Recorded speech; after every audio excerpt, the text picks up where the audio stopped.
All right, if you're a business owner, listen up. We're about to do a deep dive on something that is absolutely crucial for growth: equipment financing.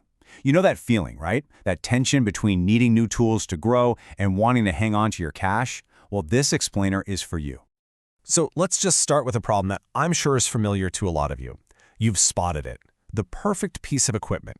Maybe it's a new truck, a faster computer system, or some specialized machinery that you just know could take your company to the next level. But then you see the price tag, and tying up that much capital feels, well, pretty darn risky.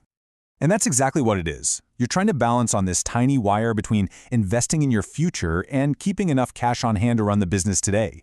It's a classic dilemma. But here's the good news. There are some really powerful financial tools out there designed specifically to help you cross that tightrope without falling. So, first up, let's talk about equipment leasing. Now, this isn't some obscure strategy for a tiny fraction of businesses. We're talking about a mainstream powerhouse. Get this, about 80% of companies in the United States lease at least some of their equipment. So how does it all work? You know, at its heart, leasing is pretty simple. It lets you get the tools you need right now without that giant upfront hit to your bank account. You're basically turning what would be a massive capital expense into a predictable, manageable operating expense that just fits right into your monthly budget. Okay, so as you can see here, there are two main flavors. Think of a capital lease as kind of like a rent-to-own plan. You make payments, and at the end of it, boom, it's yours. That means it's an asset on your books, which is great for long-term gear, but it also means you carry all the risks. On the flip side, you have an operating lease. This is a true rental. You use it, you pay for it, and then you give it back.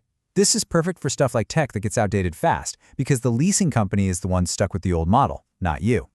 Now, let's get into a more advanced technique. This one can honestly feel like a secret weapon for your balance sheet. It's called a sale-leaseback. The concept here is just brilliantly simple. Imagine you sell your company truck to a leasing firm. They give you cash for it, and then you immediately start renting that exact same truck back from them. The truck never even leaves your parking lot. You keep using it every single day, but now you've got a nice chunk of cash in your bank account. And the process, as you can see, is this simple three-step dance. You sell the asset, you get the cash, and you lease back. It's that easy. You've just unlocked all the value that was trapped in equipment you already paid for, turning a fixed asset into cold, hard, liquid capital. So why would you do this? Well, the benefits are huge. You get that instant cash injection. Your cash flow suddenly becomes way more predictable with those fixed monthly payments. And this is a big one. Those lease payments are often 100% tax deductible. Plus, since it's not technically debt, it can make your financial statements look a lot healthier to banks or investors down the road. Okay, so let's get practical. You're thinking, this sounds great, but can I actually get approved? Let's talk about what lenders and leasing companies are really looking for when you apply. At the end of the day, it's all about them minimizing their risk.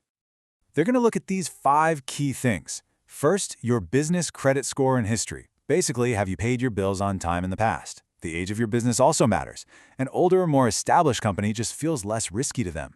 And this one's crucial. They want to know how this equipment is going to help you make more money. Finally, they'll dig into your cash flow to make sure you can actually afford the new monthly payment without breaking a sweat. All right, this part is so important. Before you sign anything, we have to talk about the critical details, the fine print that can mean the difference between a great deal and a bad one. Because you know what they say? The devil is always in the details. This quote from an accounting expert really nails it. It highlights the single most important thing to watch out for. Yeah, the tax advantages of leasing are great, but they can be completely wiped out if you end up paying a much higher interest rate than you would on a plain old loan. So you have to be a detective here. Some lease agreements are sneaky. They won't even show you an interest rate. Instead, it's baked into the overall price. You've got to do the math, or have someone do it for you, to figure out the real, effective interest rate you're paying. You have to make sure it's competitive.